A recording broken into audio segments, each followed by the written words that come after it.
నమస్తే అండి. Welcome back to my channel Srinu Gayatri vlogs. ఎలా ఉన్నారండి అందరూ? నేనైతే బాగున్నాను. మీరు కూడా బాగుండాలని చాలా మనస్ఫూర్తిగా కోరుకుంటున్నాను. ఇంట్లో ఏమి కర్రీస్ లేనప్పుడు, అలాగే నోటికి కారంగా కావాలి అనిపించినప్పుడు ఇలాంటి కర్రీ చేసుకొని చాలా టేస్ట్గా ఉంటుంది. అలాగే హెల్తీగా కూడా ఉంటామన్నమాట.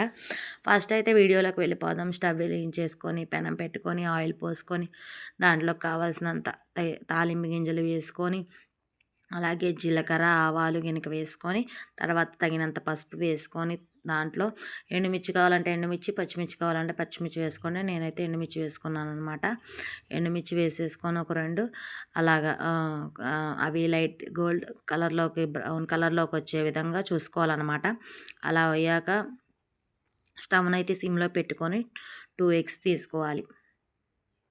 2 ఎగ్స్ తీసుకొని వాటిని పగలగొట్టాలన్నమాట.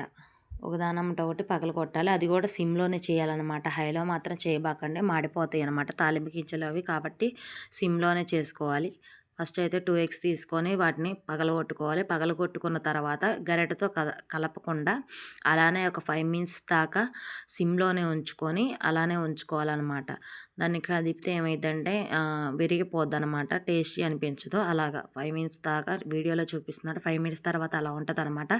అలా ఉన్నాక దాంట్లో మీకు కావాల్సినంత తగినంత ఉప్పు, అలాగే టేస్ట్‌కి తగ్గట్టు కారం కూడా వేసుకోండి. నేనైతే పిల్లలకి చేస్తున్నాను కాబట్టి తక్కువ వేసుకున్నాను. మీరు పెద్దవాళ్ళు గనక మీ పిల్లలు కారం తింటారనుకున్న వాళ్ళైతే కొంచెం ఎక్కువే వేసుకోండి.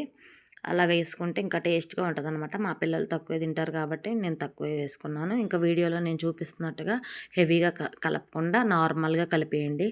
అలాగ ఉంటేనే టేస్ట్‌గా బావుంటది. క్రిస్పీగా కూడా ఉంటదనమాట. అలాగా కదిపాక అలా ఉంచాక ఉప్పు కారం వేశారు కదా, ఒక 5 మినిట్స్ పాటు అలానే సిమ్లోనే ఉంచేసి తర్వాత దింపేసుకోండి. అంతేనండి, tasty tasty egg fry curry ready. అంతే. ఈ వీడియో నచ్చితే లైక్ చేసి షేర్ చేసి సబ్స్క్రైబ్ మాత్రం చేసుకోవడం మర్చిపోకండి.